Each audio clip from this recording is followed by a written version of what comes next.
Severo, nagmukha daw Ratbu sa anime. Ganito ang reaksyon ng maraming fan matapos makita ang animation ni Vero sa bagong episode ng Solo Leveling. Marami ang nagulat, ngunit sa hindi magandang paraan dahil malayo raw ang itsura at presence niya kumpara sa manhwa. Dahil dito, samot-sari ang reaksyon ng community. Pero bakit nga ba si Vero ang isa sa pinaka-iconic at sikat na karakter sa Solo Leveling? Mula sa kanyang brutal fight scenes hanggang sa legendary battles, pag-uusapan natin kung bakit siya naging fan favorite at kung deserve ba talaga niyang magkaroon ng mas magandang animation. Kaya huwag na nating patagalin pa, let's go! And please like and subscribe sa ating YouTube channel mga lods at mag-follow sa ating Facebook page. Salamat! Severo ay isa sa pinakamalakas at pinakatatakutang shadow soldier ni Song Jinwoo sa Solo Leveling. Ngunit bago siya naging tapat na alagad ng Shadow Monarch, siya muna ang kinatatakutang Ant King. Isang napakalakas na boss monster na nagdulot ng matinding pagwasak sa Jeju Island Arc. Sa labanang iyon, walang sinumang hunter ang nakatapat kay Vero, maliban kay Song Jinwoo. Matapos ang isang brutal at walang patawad na sagupaan, pinabagsak siya ng ating bida at ginamit ni Jinwoo ang Shadow Extraction skill upang buhayin siyang muli, hindi bilang isang halimaw, kundi bilang isa sa kanyang pinakamakapangyarihang Shadow Soldier. Mula noon, si Vero ay naging simbolo ng brutal na lakas, di matatawarang bilis, at kakayahang mag-regenerate gamit ang kanyang kakayahan. Kaya naman siya ay isa sa pinakaastig at kinatatakutang karakter sa serye. Ngayon, bakit nga ba sikat si Vero, ang isa sa overpowered na Shadow Soldier ni Song Jinwoo?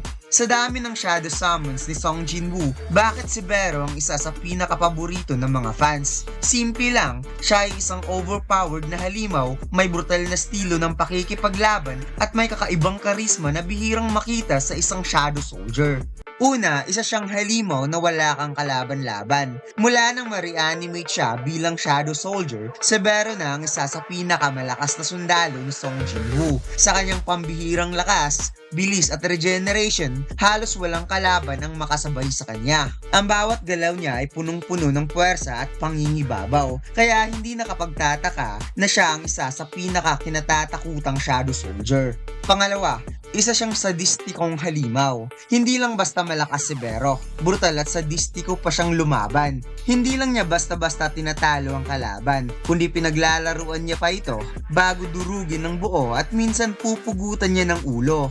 Mahilig siyang manakot ng kanyang mga biktima, ipaparamdam sa kanila ang kawalan ng pag-asa, at sa huli, wala silang ibang magagawa kundi tanggapin ng kanilang kapalaran. Kaya ganito kastig at kamanasing ang estilo ni Vero. Pangapat, isa siyang tapat at nakakatawang halimaw.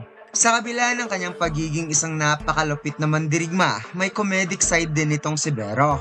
Sa sobrang tapat niya, gusto niyang tawagin si Jinwoo bilang My League sa bawat pagkakataon. Para siyang isang halimaw na aso na laging nakaabang sa utos ng kanyang hari. Ito ay dahil nakasanayan niyang magsalita sa isang formal at makasaysayang paraan. Malamang na impluwensyahan ng panunood ng Korean period dramas kung saan madalas gamitin ng salitang My League o aking Panginoon. Para kay Vero, si Jinwoo ay isang makapangyarihan at kagalang-galang na pinuno. Kaya't ipinakita niya ang kanyang lubos na katapatan at paggalang sa ganitong paraan. Panglima, mga laban na nagpapatunay sa kanyang lakas at bangis. Maraming laban si Vero na nagpamala sa kanyang kakayahan, pero ilan sa pinaka-iconic ay ang digmaan sa pagitan ng mga monarchs, particular kay Korisha sa Monarch's War Arc. Sa kabila ng kanyang pagkagapos sa kapangyarihan ng monarch, matapang niyang ipinagtanggol ng kanyang Panginoon na si Song Jinwoo. Ipinakita niya ang kanyang di matatawarang katapatan at napakalakas na puwersa kahit siya'y pinipigilan.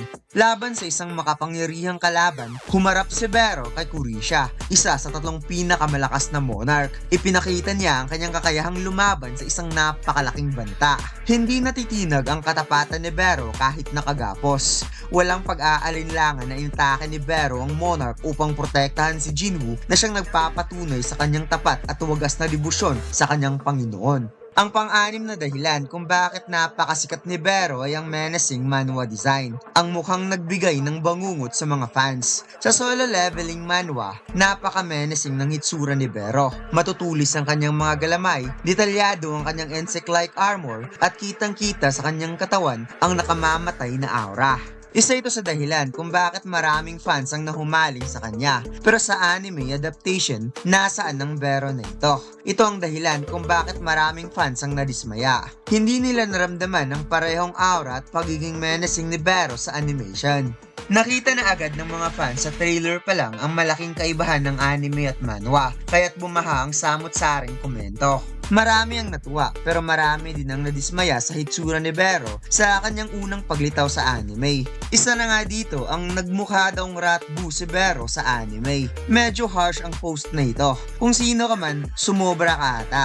At iba pang manhwa versus anime. Tandaan natin na hindi ganun kadali gumawa ng animation at sobrang laki ng gastos bago makalika ng napakagandang animated series. Dumagdag pa yung kamukha ni Jinwoo na si Taro Sakamoto. Malayo daw sa manhwa design ng anime. Sa manhwa, si Bero ay mukhang mas nakakatakot at brutal. May detalyadong insect-like armor, pero sa anime mas simple at makintab ang itsura niya, kaya hindi ganun ka-menace ang mukha ng Ant King. Animation quality, fans expected high quality movements, pero napansin nilang kulang ang impact at intensity ng kanyang animation. At sa aura and presence naman, sa manhwa ramdam mo agad ang overwhelming pressure ni Bero. Pero sa anime, parang hindi ganun kabigat ang kanyang presence. Subalit, hindi pa natin nakita ang buong Jeju Island arc. Marami na kaagad ang nag-judge. Hindi natin masasabi kung paano talaga gagalaw si Bero hanggang sa hindi pa natin nakikita ang buong battle scenes niya. Maraming anime ang nagkakaroon ng simpleng design sa simula, pero nagiging mas intense kapag dumating na ang high action moments. Isa rin siguro sa mga dahilan kung bakit ganun ang itsura ni Bero ay dahil bagong hatch pa lang si Bero. Huwag nating kalimutan nung lumabas siya sa anime, kakagaling lang niya sa pagkakapanganak bilang Ant King. Posibleng kaya ganito kasimple ang itsura niya sa simula dahil hindi pa siya ganap na evolve. Malay natin, may character progression sa animation niya. At malay natin kapag nagawa niya ng mamukbang ang mga Japanese restaurant hunter, posibleng mas magiging mabangis si Bero. Isa rin sa mga dahilan ay ang anime adaptation not equal to manhwa copy-paste. Hindi ito simpleng kopya lang ng manhwa. May sariling artistic direction ng anime at posibleng sinadya nilang baguhin ang ilang aspeto para magkaroon ng sariling identity. Posibleng may visual upgrades sa susunod na episodes. Kung titignan natin ang ibang anime adaptations, may mga scenes na mas pinaganda ang mga major battle episodes. Baka sa unang labas na Bero ay hindi pa best version niya sa animation. At sa mga susunod na laban, makikita na natin ang tunay na terror ng isang Ant King. At dito lang nagtatapos ang ating kwento mga lods. Huwag mo sanang kalimutang mag-like, comment at mag-subscribe sa ating YouTube channel at mag-follow sa ating Facebook page. Salamat!